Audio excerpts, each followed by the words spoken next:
Free room available to female only. Conditions apply. Double room for naughty girl for exchange of favours. Female tenant needed. Cheap rent. Contact me to discuss. The government says these ads are illegal, but no one else seems to care. I'm going undercover to meet the landlords who are offering free rent in return for sex. What I was thinking, to cut to the chase, is that you sleep with me once a week. And a vulnerable woman who experienced the riskier end of these arrangements. One guy expected me to sleep with him, but then also put in about having group sex with a lot of his friends. So he's sort of getting a bit of a dangerous cycle. So why is nothing being done about it? I've worked on lots of shocking stories about homelessness recently, and I know how hard it is to live a normal life when you don't have a safe place to call home.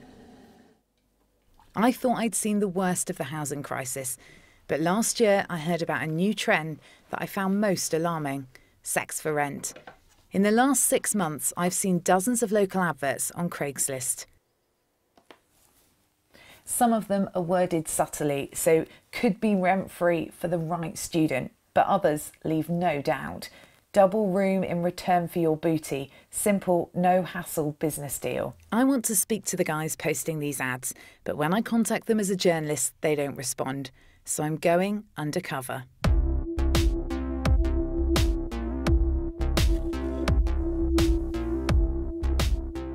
Most of them ask for a photo, so it's time to get into character.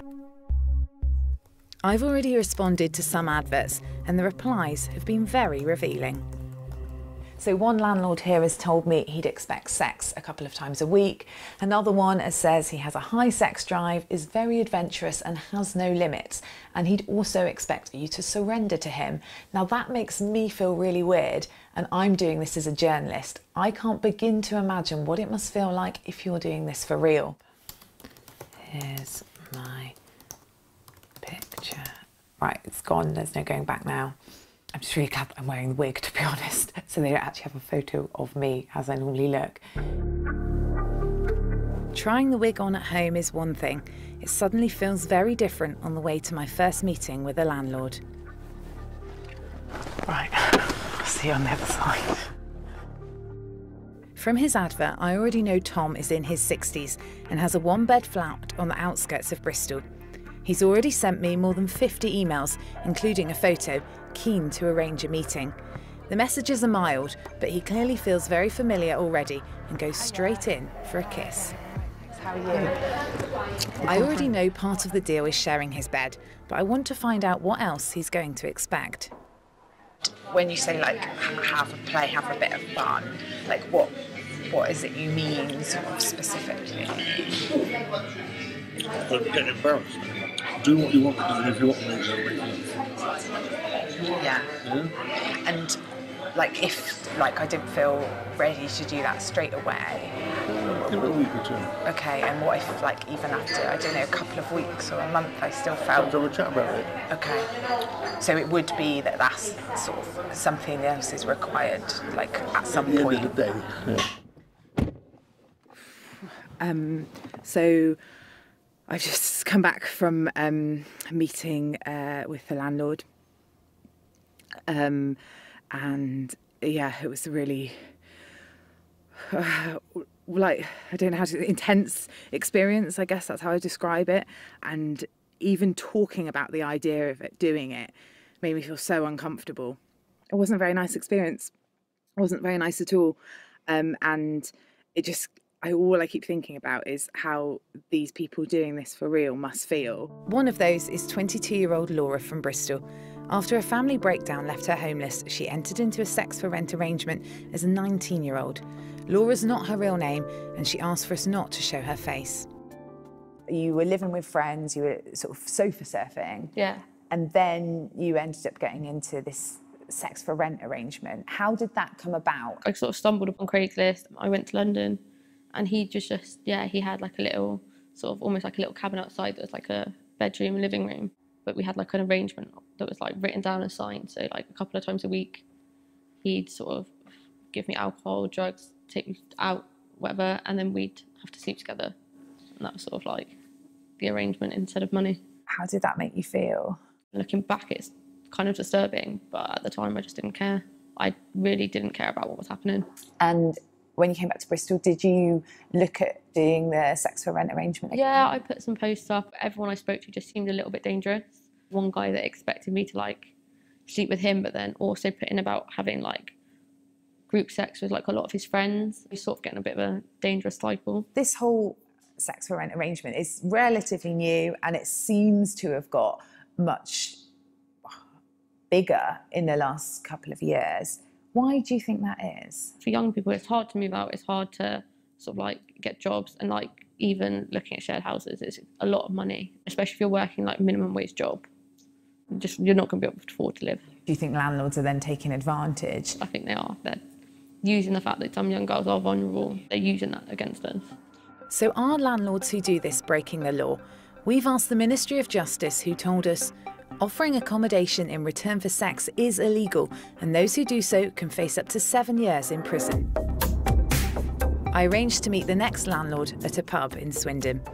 From his advert, Mike claims to be in his 40s with a designer pad on offer, and this time I'd even get my own room. There'd be zero rent and no bills, just an FWB relationship. We've exchanged a dozen messages, nothing dodgy, but he tells me he's done this before and he's clearly got away with it. Hi Mike, nice to meet you. Yeah, good, thank you. How are you? Thank you.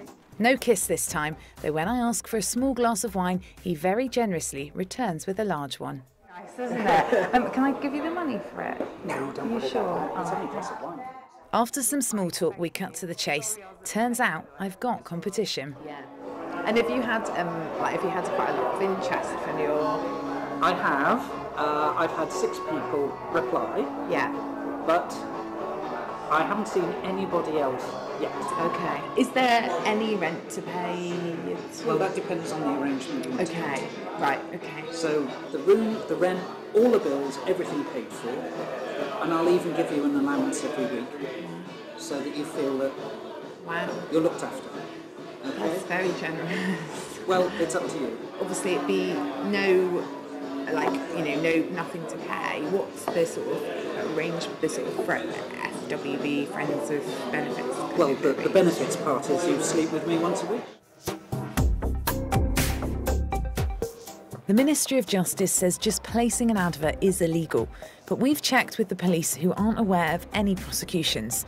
So it hasn't been tested in court, and a solicitor with expertise in this area doesn't think it's an open and shut case. I'm not sure it is inciting prostitution. I think it's a grey area, and I suspect the Crown Prosecution Service and police aren't very interested in taking this on because there is no clarity. You might historically get prosecutions, and when I say historically, 2 years down the line, when a tenant has moved out, they come forward and say, well, actually, I had to have sex with him. I didn't really have an option because he threatened me with eviction if I didn't sleep with him. We offered both our landlords the opportunity to be interviewed or to give us a statement. Tom wasn't interested. Okay, thanks. All right, bye. Nice to meet you. Bye. Mike says he is now living abroad. He told us he was pretending to be a landlord and that he's actually a writer and a feminist, and that he placed his advert to research his novel on the theme of the exploitation of women. He says that I was the only person to respond. Yeah. I hope I will hear from you. Yeah. I really do. Yeah, I will. Yeah. We look forward to reading your book, Mike. We really do. What would your advice be to anyone who is maybe considering entering into one of these arrangements with someone? It's not worth it just for saving a bit of money. It's dangerous, it's stressful, it puts you on edge, it isolates you. If you can afford to just about get by and pay rent, just do it.